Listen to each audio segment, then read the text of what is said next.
Okay. Magsusubok tayo ngayong araw na to. Nilagay natin ng konting Clorox yung tubig. Yung tubig na may sabon, nilagay natin ng konting Clorox. At siyang pampupunas natin sa mga sisiw natin. Kasi, napapansin natin, yung mga alaga nating pabo, yung mga sisiw, yung mga nagkaroon ng bulutong at saka ng sipon, pagka may mga bulutong tayo, yung mga sisiw natin ng pabo, pagka isang buwan na at may bulutong, pinapainom natin ng Thymol. Tapos ganoon din yung mga natututunan nating tinuturo sa atin sa Facebook no, ibang nag-aalaga rin ng pabo. Painumin mo raw ng paminta, 3 buong paminta, may bilang pa yun ha. Tapos ay tawag dito, Premoxil. Akong ginagawa ko, tinutuklap ko yung mismong bulutong niya, kagaya nung nandun, yung mga nandun, tinutuklap ko pa yung bulutong nun mismo, tapos sinasabong ko, pinapahirang ko pa ng pamintang durog. Natutuyo naman, yun nga lang, pagka masyadong matagal na, inabot ng mahigit 2 linggo, yung bulutong lalo na sa mata, nung mga alaga natin, pabo o manok man, minsan di na nakaka-recover, na nabubulag na. So, ngayon, napupunas tayo ng merong sabon at saka merong kaunting Clorox.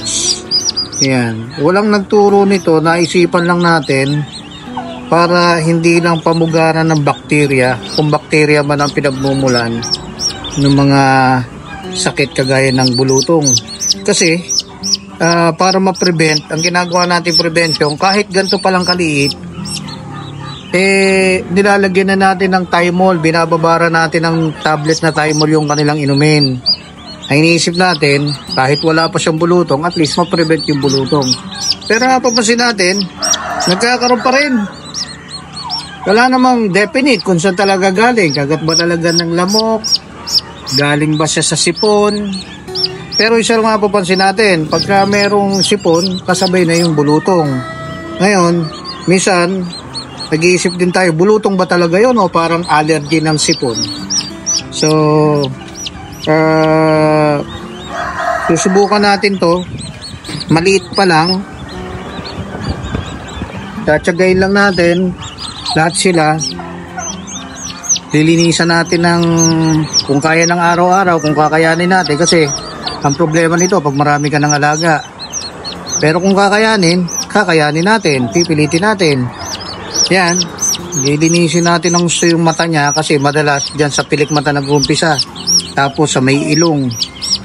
So yung lilinisin. Meron din namang nagkakaroon sa paa. Lalong-lalo na dito sa may, ano man tawag dito. Tuhod din ba sa kanila to? Baliktad eh. Sa atin tuhod to eh. Ewan ko na sa kanila kung tuhod din na tawag dito. Madalas dito sa joint na to nagkakaroon.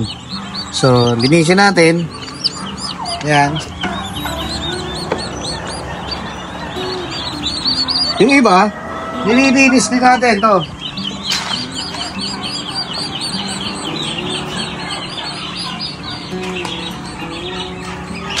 Ang may mga sakit na natin, yung may mga bulutong, yun nandun sa baba. Pero ang ginagawa natin, ang paglilinis natin, simula dun sa walang mga sakit pa. Yan, wala pa mga sakit, so nililinisin natin. Tapos, pababa siya hanggang makarating tayo doon sa may mga bulutong na talaga. Obserbahan natin dito sa mga inumpisahan nating linisin na ganito kung meron bang magkakabalutong sa kanila, mga 1, 2 o 3, titignan natin para malaman natin kung effective ba itong naisip natin na linisin silang parang baby. Kasi mga pag gusto mo healthy yung baby mo, di ba? Mayat-maya mo nililinis, pinupunasan. Tawag dito, maligam-gam na tubig, umaga, tanghali, minsan sa gabi bago matulog, ganun din. So, Gawin natin siya parang baby rin. Total, baby pa rin naman talaga sila. Yun nga lang, talagang matrabaho ito. Kahit ako sa sarili ko, hindi ko sigurado kung ma-maintain ko ba to. Pero, kailangan ko magsubok eh. Kasi magastos. Tapos, ngayon, ang ginawa ko para hindi masyadong malangaw, yung pagkain nila, kung kailan lang sila magingay. Parang tao rin, pagka gutom, maingay. Pagka maingay na, yun, patutukay na natin. Kasi, ang tendency, pagka masyadong maraming pagkain, tinatapon lang nila, tapos nilalangaw, sayang din. Makakaipon pa rin ng 1 kilo sa loob ng 1 linggo, yung mga natatapon lang eh. So, ganun ang ginagawa natin. At saka, para hindi masyadong kumalat ang bakterya kung meron man. Pati yung inuman, pagka yung pagkakain lang, tsaka lang natin piniinom.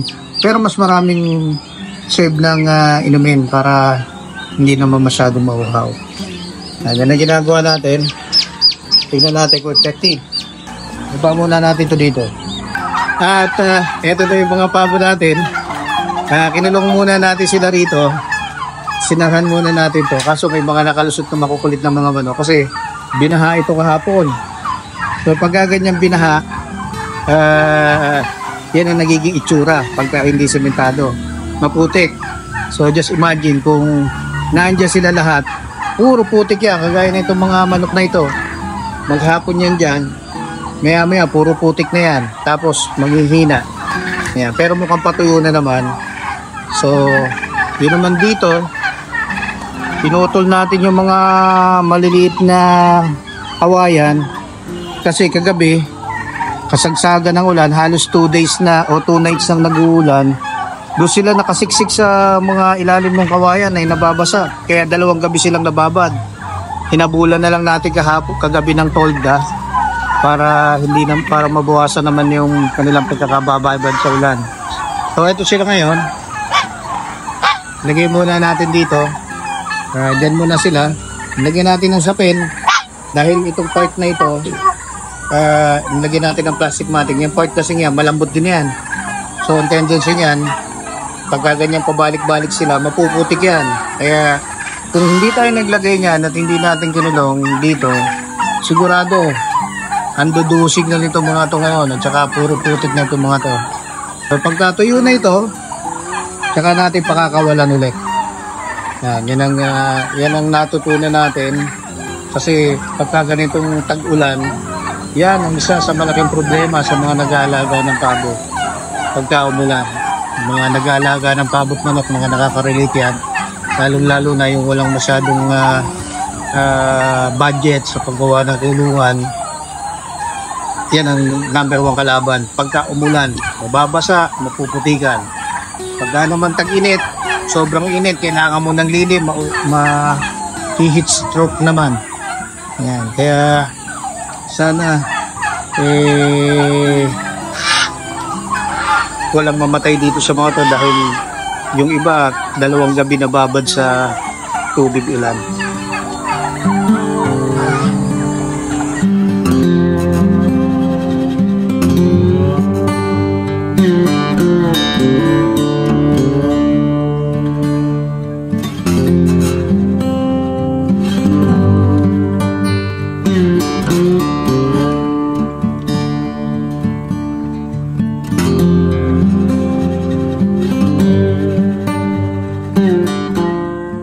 Ito ho yung aming mga hybrid.